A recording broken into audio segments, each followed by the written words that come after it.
चलिए दोस्तों शुरू करते हैं। आज का सेट है बीपीएससी एईटीओ के लिए, जो कि रुक्मणी पब्लिकेशन से लिया गया है। तो पहला प्रश्न है अभिकथन और कारण का। तो अभिकथन है, जब एक लिफ्ट एक समान वेग से ऊपर या नीचे जाती है तो व्यक्ति के आभासी भार में कोई परिवर्तन नहीं होता है। कारण है, एक समान वेग का अर्थ है कि त्वरण शून्य है और इसलिए व्यक्ति पर कोई अतिरिक्त बल कार्य नहीं कर रहा है। ऑप्शन है ए और आर दोनों सत्य है और आर ए की सही व्याख्या है। ऑप्शन बी है ए और आर दोनों सत्य है लेकिन आर ए की सही व्याख्या नहीं है। ऑप्शन सी है ए सत्य है लेकिन आर असत्य है। ऑप्शन डी है ए सत्य है लेकिन आर सत्य है। इसका राइट आंसर क्या हो जाएगा? राइट आंसर हो जाएगा एक, ए और आर दोनों सत्य है और आर ए की सही व्याख्या है। अगला है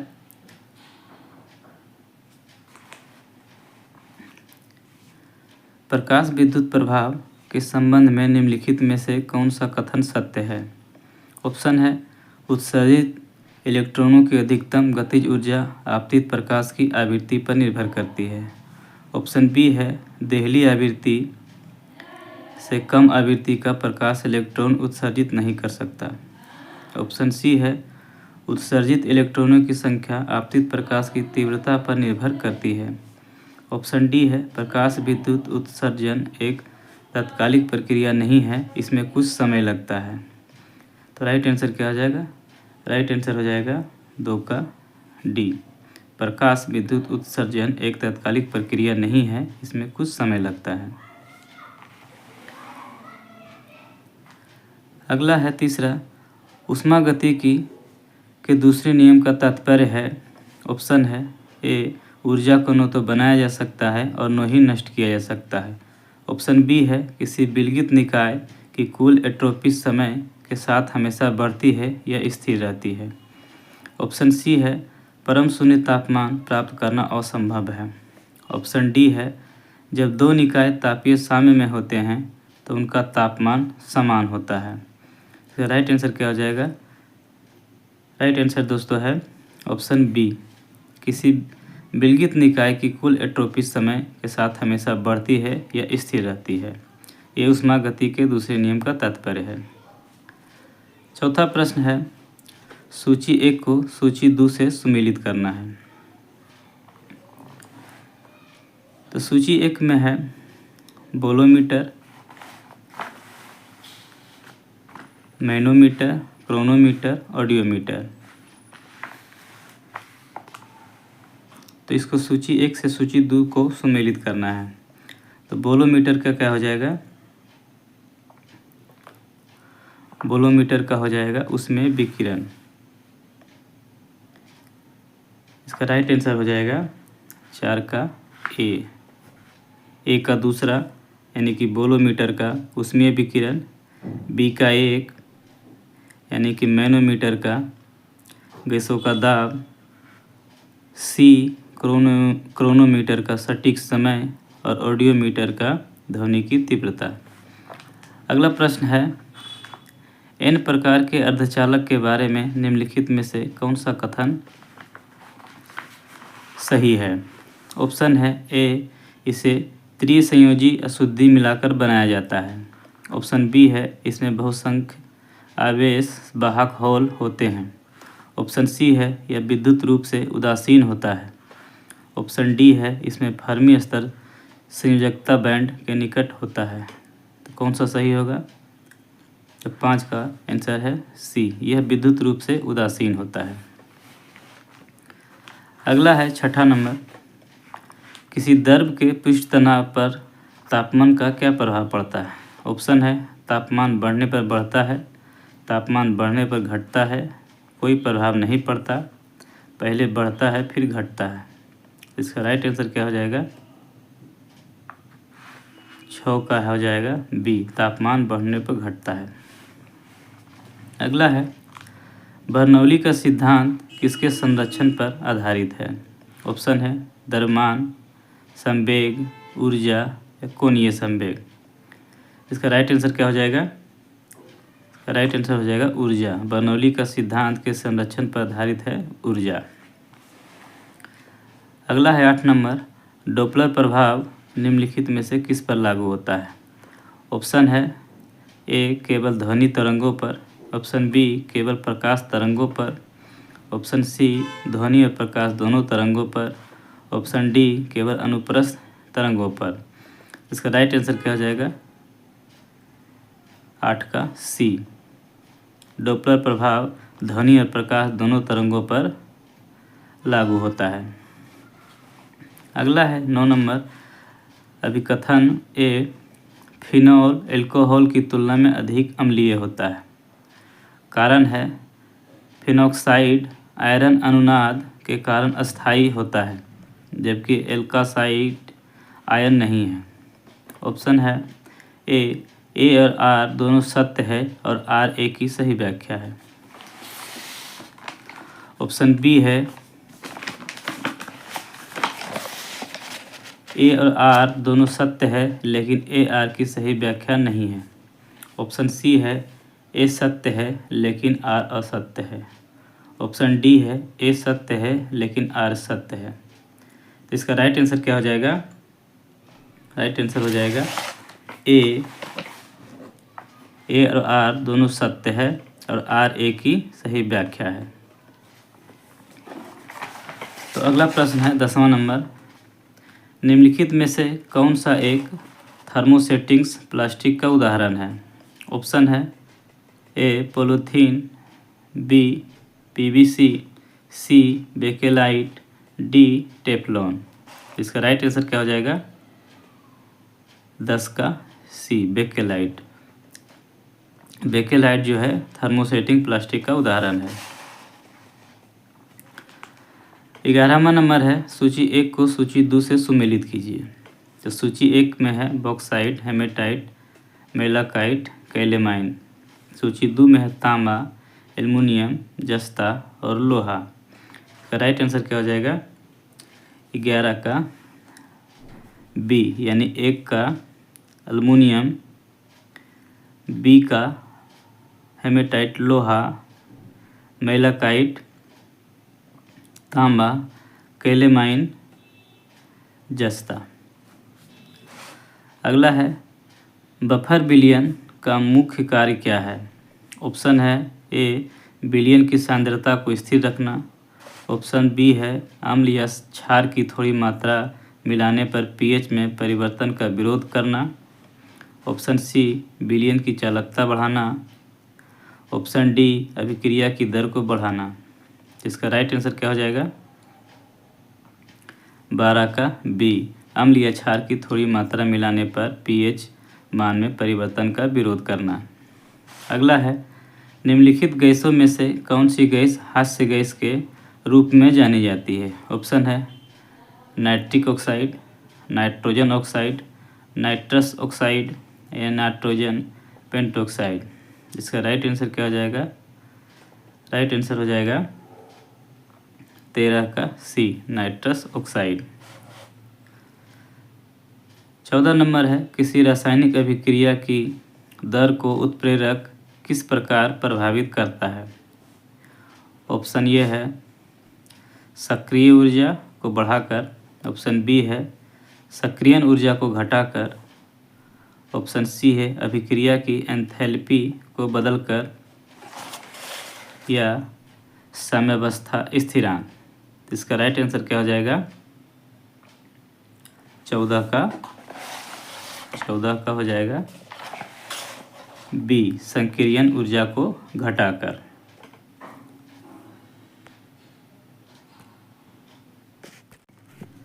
चलिए 15वां नंबर है, ओस्टवाल प्रक्रिया का उपयोग किसके औद्योगिक उत्पादन के लिए किया जाता है? ऑप्शन है सल्फ्यूरिक अम्ल, ऑप्शन बी है अमोनिया, ऑप्शन सी है नाइट्रिक अम्ल, ऑप्शन डी है हाइड्रोक्लोरिक अम्ल। तो इसका राइट आंसर क्या होगा? राइट आंसर है 15 का सी, नाइट्रिक अम्ल। अगला है 16, दिए गए यौगिकों को उसकी क्वथनांक के बढ़ते क्रम में व्यवस्थित करें। Butane, pentane, 2 methyl butane. Option पहले होगा butane, 2 methyl butane, option butane, methyl butane और पेटेन। ऑप्शन बी है pentane, methyl butane, butane. Option C है 2 मिथाइल ब्यूटेन, ब्यूटेन या पेटेंट। ऑप्शन डी है ब्यूटेन, पेटेंट, मिथाइल ब्यूटेन। इसको बढ़ते क्रम में व्यवस्थित करना है। इसका ऑप्शन राइट आंसर क्या हो जाएगा? 16 का ए। पहले होगा ब्यूटेन, उसके बाद मिथाइल ब्यूटेन, उसके बाद पेटेन।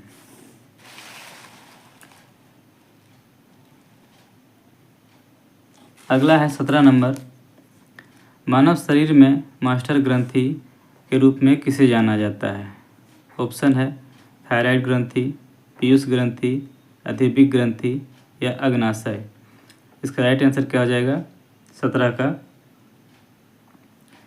पीयूष ग्रंथि को मानव शरीर में मास्टर ग्रंथि के रूप में जाना जाता है।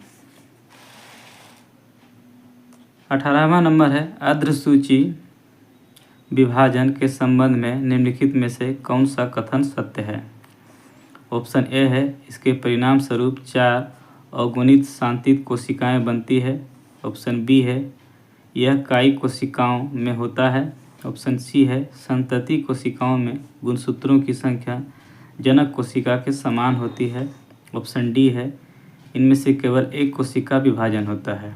इसका राइट आंसर क्या होगा? 18 का ए। इसके परिणाम स्वरूप 4 अगुणित शांतिति कोशिकाएं बनती है। 19वां नंबर है मानव रक्त का पीएच मान लगभग कितना होता है? ऑप्शन है 6.4, 7.0, 7.4 या 8.0। इसका राइट आंसर क्या होगा? 19 का सी। मानव रक्त का पीएच मान लगभग 7.4 होता है। अगला है 20वां नंबर। मेंडल के स्वतंत्र अपव्यूहन के नियम का आधार क्या है? ऑप्शन ए है एक जीन के युग्म विकल्पी युग्मक बनाते समय अलग हो जाते हैं।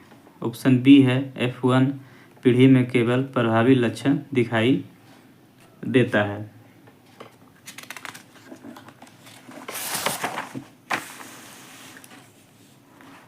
ऑप्शन सी है विभिन्न जीनों के युग्म विकल्पी युग्मक निर्माण के दौरान एक दूसरे से स्वतंत्र रूप से पृथक होते हैं। ऑप्शन डी है F2 पीढ़ी में 3:1 का अनुपात देखा जाता है। इसका राइट आंसर क्या हो जाएगा? 20 का सी। विभिन्न जीनों के युग्म विकल्पी युग्मक निर्माण के दौरान एक दूसरे से स्वतंत्र रूप से पृथक होते हैं। अगला है 21 नंबर। निम्नलिखित में से कौन सा विटामिन जल में घुलनशील है? ऑप्शन ए है vitamin A, vitamin C, vitamin D या विटामिन के। इसका सही उत्तर क्या हो जाएगा? 21 का विटामिन सी जो जल में घुलनशील है। 22वां नंबर है PCR तकनीक का उपयोग मुख्य रूप से किस लिए किया जाता है? ऑप्शन ए है प्रोटीन संश्लेषण के लिए। ऑप्शन बी है DNA प्रबंधन के लिए। ऑप्शन सी है RNA को DNA में बदलने के लिए। ऑप्शन डी है जीन को निष्क्रिय करने के लिए। इसका सही उत्तर क्या हो जाएगा? 22 का बी, DNA प्रबंधन के लिए। 23 नंबर है इंसुलिन हार्मोन का मुख्य कार्य क्या है? ऑप्शन है ए रक्त शर्करा के स्तर को बढ़ाना। ऑप्शन बी है रक्त शर्करा के स्तर को कम करना। ऑप्शन सी है रक्तचाप को नियंत्रित करना। ऑप्शन डी है शरीर की वृद्धि को बढ़ावा देना। इसका सही उत्तर क्या हो जाएगा? 23 का बी। इंसुलिन हार्मोन का मुख्य कार्य है रक्त शर्करा के स्तर को कम करना। 24 का है निम्नलिखित में से कौन सा युग्म सही सुमेलित नहीं है? ऑप्शन ये है संघ पेरिफेरा का नाल तंत्र। बी है संघ सिलेंट्रेटा का दंत कोशिकाएं। सी है संघ प्लेटीहेल्मिन्थेज का ज्वाला कोशिकाएं। डी है संघ एनेलिडा का कूट गुहा। तो इसका सही आंसर क्या हो जाएगा जो सुमेलित नहीं है? 24 का डी संघ एनेलिडा कूट गुहा जो सही सुमेलित नहीं है, बाकी वह सभी सही सुमेलित है। 25 का है चिपको आंदोलन मुख्य रूप से किसके संरक्षण से संबंधित था? ऑप्शन है जल संसाधन, वन्य जीव, वन, पेड़ या मृदा। इसका राइट आंसर क्या हो जाएगा 25 का? चिपको आंदोलन मुख्य रूप से वन संरक्षण या पेड़ से संबंधित था। 26वां नंबर है सूची 1 को सूची 2 से सुमेलित कीजिए। सूची 1 में है मलेरिया, क्षय रोग, एड्स, दाग। सूची 2 में है जीवाणु, विषाणु, कवक, प्रोटोजोआ। इसमें कौन सा रोग किस कारण से होता है? तो 26 का हो जाएगा बी, यानी कि मलेरिया होता है प्रोटोजोआ से, क्षय रोग होता है जीवाणु से, एड्स होता है विषाणु से और दाद होता है कवक से। जिसका बी नंबर सही है।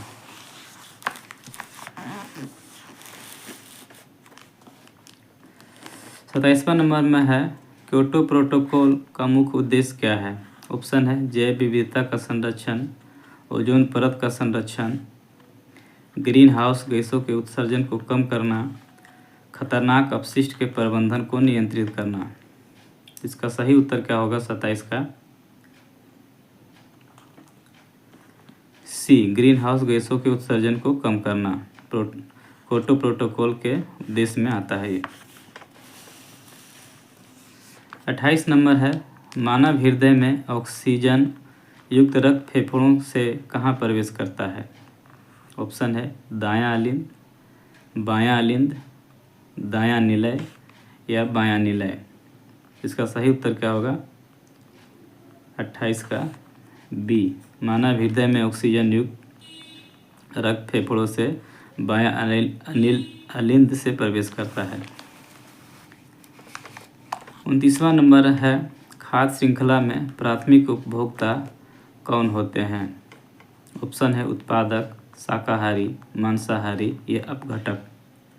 तो 29 का सही उत्तर हो जाएगा बी, शाकाहारी खाद्य श्रृंखला में प्राथमिक उपभोक्ता होते हैं। 30 नंबर है कंप्यूटर में कैश मेमोरी कहाँ स्थित होती है? ऑप्शन ए है हार्ड डिस्क और रैम के बीच, ऑप्शन बी है सीपीयू और रैम के बीच, ऑप्शन सी है केवल सीपीयू के अंदर, ऑप्शन डी है केवल रैम के अंदर। इसका सही उत्तर क्या हो जाएगा 30 का बी, सीपीयू और रैम के बीच कैश मेमोरी स्थित होती है। अगला है 31वां नंबर 15 सितंबर 2025 को भारत के पहले क्वांटम कंप्यूटिंग आधारित दूरसंचार नेटवर्क का अनावरण किस शहर में किया गया? ऑप्शन है मुंबई, बेंगलुरु, नई दिल्ली या हैदराबाद। इसका राइट आंसर हो जाएगा 31 का सी, नई दिल्ली में 15 सितंबर 2025 को भारत के पहले क्वांटम कंप्यूटिंग आधारित दूरसंचार नेटवर्क का अनावरण किया गया, जो कि नई दिल्ली में है।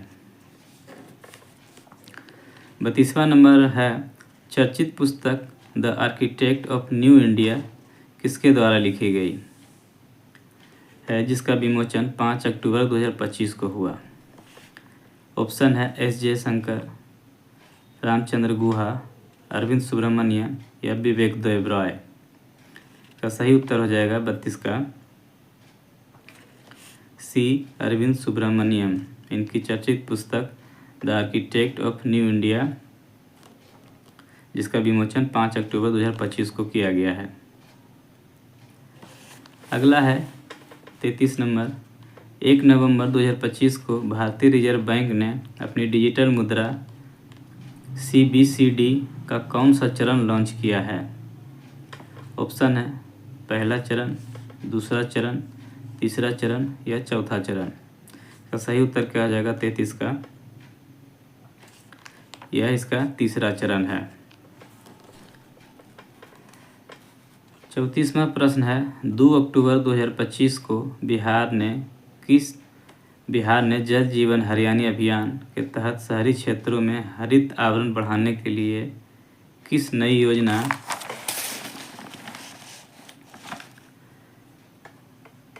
की घोषणा की है? ऑप्शन है मुख्यमंत्री शहरी बागवानी योजना, मुख्यमंत्री हरित शहर मिशन, मुख्यमंत्री रूफटॉप गार्डन योजना या मुख्यमंत्री शहरी वृक्षारोपण प्रोत्साहन योजना।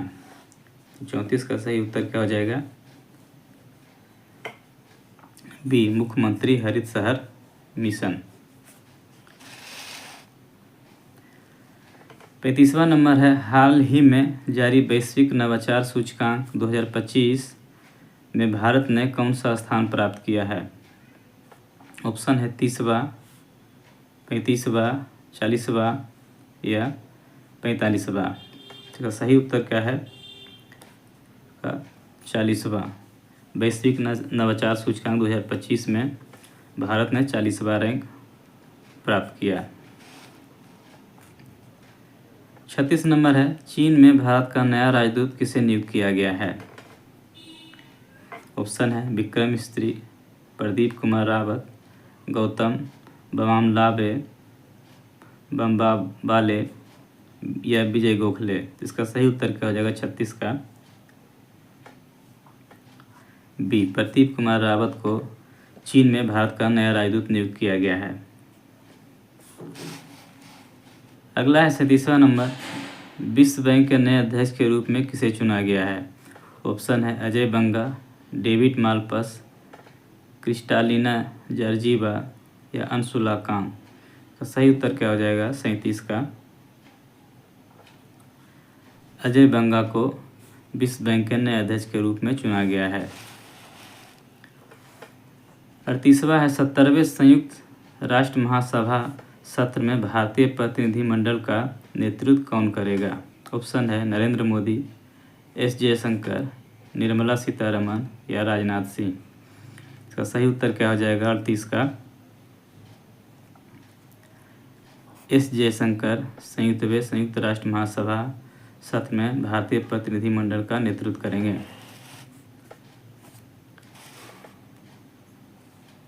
39वां है, अखिल भारतीय पीठासीन अधिकारियों का सम्मेलन 2025 किस शहर में आयोजित किया गया? ऑप्शन है जयपुर, भोपाल, गांधीनगर या लखनऊ। इसका सही उत्तर क्या हो जाएगा 39 का? लखनऊ में अखिल भारतीय पीठासीन अधिकारियों का सम्मेलन 2025 किया गया है। अगला है 40वां नंबर, चंडीगढ़ हवाई अड्डे का नाम बदलकर किस स्वतंत्रता सेनानी के नाम पर रखा गया है? ऑप्शन है भगत सिंह, सुखदेव थापर, राजगुरु या लाला लाजपत राय। इसका सही उत्तर क्या हो जाएगा 40 का? ए, भगत सिंह के नाम पर चंडीगढ़ हवाई अड्डे का नाम बदलकर रखा गया है।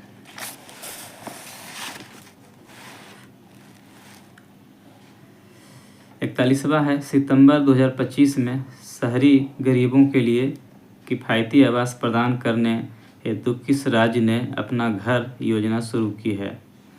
ऑप्शन है उत्तर प्रदेश, मध्य प्रदेश, महाराष्ट्र, गुजरात। अच्छा, सही उत्तर क्या हो जाएगा 41 का? उत्तर प्रदेश ने शहरी गरीबों के लिए किफ़ायती आवास प्रदान करने हेतु अपना घर योजना शुरू किया है। 42वां नंबर है, भारत ने 2025 तक अपने कुल ऊर्जा मिश्रण में नवीनीकरण ऊर्जा की हिस्सेदारी को कितने प्रतिशत तक बढ़ाने का लक्ष्य रखा है? ऑप्शन है 30%, 40%, 50% या 60%। तो 42 का उत्तर हो जाएगा सी, 50%। भारत ने 2025 तक अपने कुल ऊर्जा मिश्रण में नवीकरणीय ऊर्जा की हिस्सेदारी को 50% तक बढ़ाने का लक्ष्य रखा है।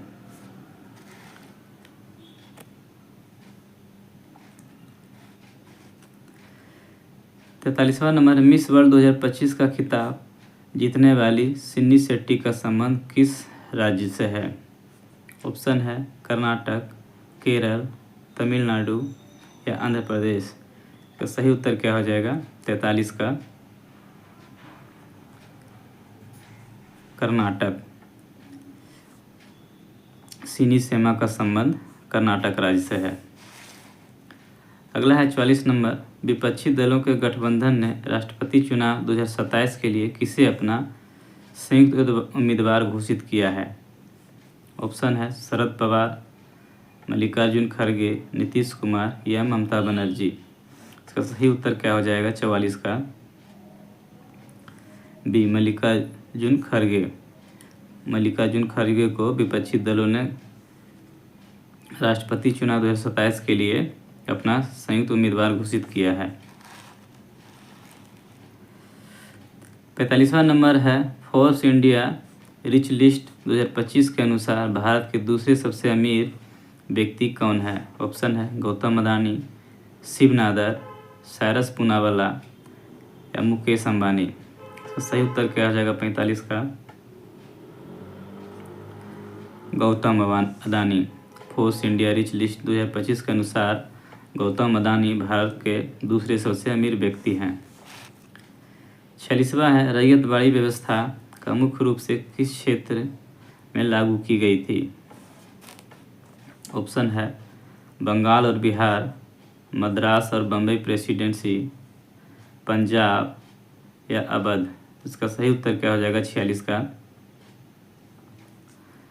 मद्रास और बम्बई प्रेसिडेंसी में रैयतवाड़ी व्यवस्था लागू की गई थी। अगला है 47वां नंबर, अशोक के शिलालेखों को सबसे पहले किसने पढ़ा था? ऑप्शन है James Prinsep, William Jones, Max Muller या अलेक्जेंडर कर्निघन। इसका सही उत्तर क्या हो जाएगा? 47 का ए, जेम्स प्रिंसेप ने अशोक के शिलालेख को सबसे पहले पढ़ा था। अगला है 48वां नंबर, भारतीय संविधान की प्रस्तावना में संशोधन किस संशोधन अधिनियम द्वारा किया गया था? इसका ऑप्शन है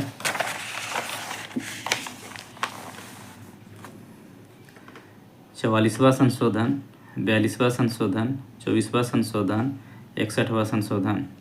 तो सही उत्तर क्या हो जाएगा? 48 का बी, 42वां संशोधन। 49वां नंबर है, नीति आयोग का गठन किस संस्था के स्थान पर किया गया है? ऑप्शन है वित्त आयोग, योजना आयोग, राष्ट्रीय विकास परिषद या चुनाव आयोग। तो सही उत्तर क्या हो जाएगा? 49 का योजना आयोग के स्थान पर नीति आयोग का गठन किया गया है। अगला है 50वां नंबर, भारत की जनगणना 2011 के अनुसार सबसे कम जनसंख्या घनत्व वाला राज्य कौन सा है? ऑप्शन है सिक्किम, मिजोरम, अरुणाचल प्रदेश और नागालैंड। इसका सही उत्तर क्या हो जाएगा? 50 का सी, अरुणाचल प्रदेश में सबसे कम जनसंख्या घनत्व है। तो दोस्तों 50 क्वेश्चन ही करते हैं, 50 क्वेश्चन अगले वीडियो में करेंगे। तब तक के लिए नमस्कार।